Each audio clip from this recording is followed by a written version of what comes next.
चला तर मंडळी, आता IPLचं सीझन सुरू झालेला आहे. तर मॅच बघता बघता काहीतरी कुरकुरीत आणि चटपटीत असं खायची इच्छा होते.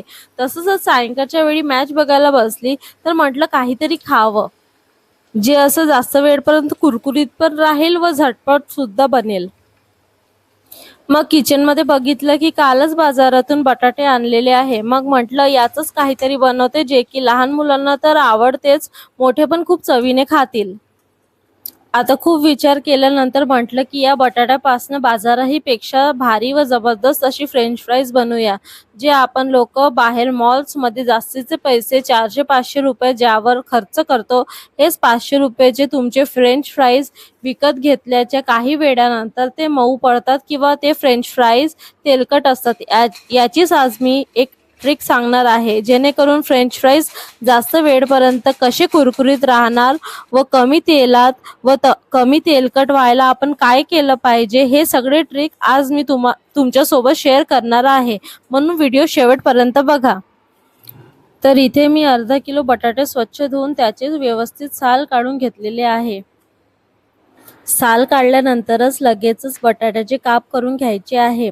जे बाजारात आपण त्याचा साईज व शेप बघतो तो कसा येतो हा ट्रिकी पार्ट आहे, कारण की इथेच शेप द्यायला चुकतो.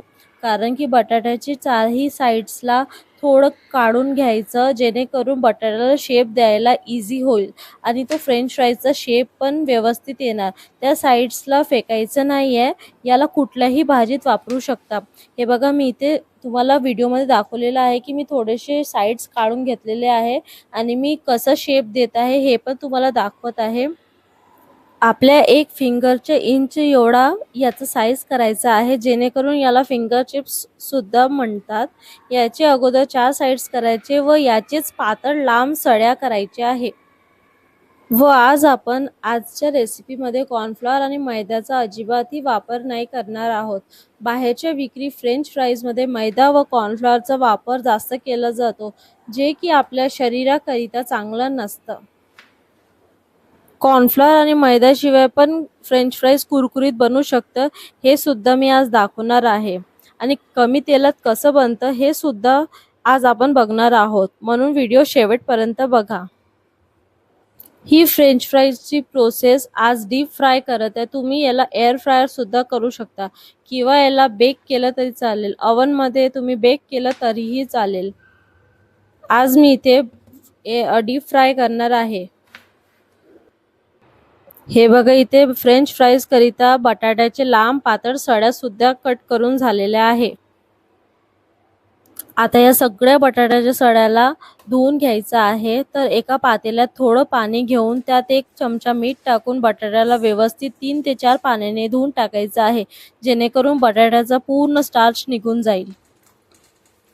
ही प्रोसेस केल्याने जेवढा पण बटाट्याचा स्टार्च असतो तो पूर्ण निघून जाईल. थोडं पण स्टार्च राहिल्याने फ्रेंच फ्राईज मऊ पडू शकतात किंवा तो टेस्ट नाही येणार. बाजारात जसा टेस्ट भेटतो तो येणार नाही. तर आता इथे सगळ्या सळ्यांना अशा 3 ते 4 पाण्याने चोडून असं रगडून थोडं धुवून घ्यायचं आहे, जेणेकरून सगळं स्टार्च याचं निघून जाईल. हे बघा, इथे सगळ्या सळ्यांना मी इथे व्यवस्थित धुवून घेतलेलं आहे. 3 ते 4 पाण्याने स्वच्छ मी इथे धुवून घेतलेलं आहे. बघा, वरचं पाणी सुद्धा क्लिअर आलेलं आहे, म्हणजे सगळा स्टार्च याचा निघून गेलेला आहे. आता नेक्स्ट प्रोसेसमध्ये फ्रेंच फ्राईज बनवण्या अगोदर बटाट्याच्या सळ्यांना बॉईल करायचं आहे. इथे मी एका पातेल्यामध्ये पाणी घेतलेलं आहे. त्यात 1 चमचाभर मीठ टाकून हे बटाट्याचे सगळे सळ्या उकडून घ्यायचे आहे. हे सळ्या उकळल्याने जे तुमचे फ्रेंच फ्राईज आहे ना, ते आतून मऊ व बाहेरून कुरकुरीत लागतात. आधी उकडून घेतल्याने तळायला वेळ कमी लागतो व तेलकटी होत नाही.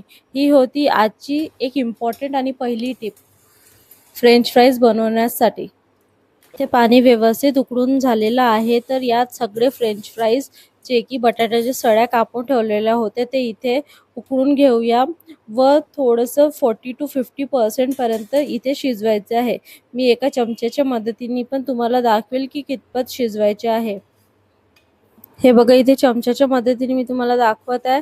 इथे 40 to 50% या सळ्यांना शिजवायचे आहे. फ्रेंच फ्राईजला इथे 40 to 50% शिजवायचे आहे. जास्त पण ओव्हर कुक नाही झाले पाहिजे, नाहीतर ते तळले नाही जातील. आता इथे काय केलं आहे, खाली एक असं घमेला ठेवलेला आहे किंवा एक पातेली ठेवलेली आहे. त्यावर चाळणीतून मी या फ्रेंच फ्राईजला असं छानून घेतलेलं आहे.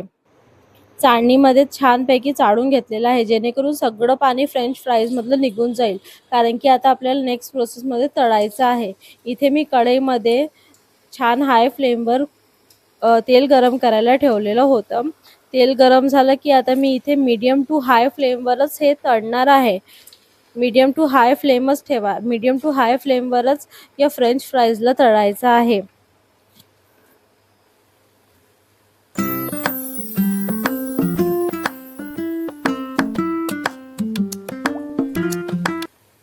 या फ्रेंच फ्राईजला मीडियम टू हाय फ्लेमवर गुलाबी रंग येईपर्यंत फ्राय करायचा आहे. हे बघा 5 ते 7 मिनिटांनंतर यावर असा सुरेख असा गुलाबी रंग आलेला आहे. कुठलाही कॉर्नफ्लॉवर किंवा मैदा न वापरता हे फ्रेंच फ्राईज आज बनवलेले आहे.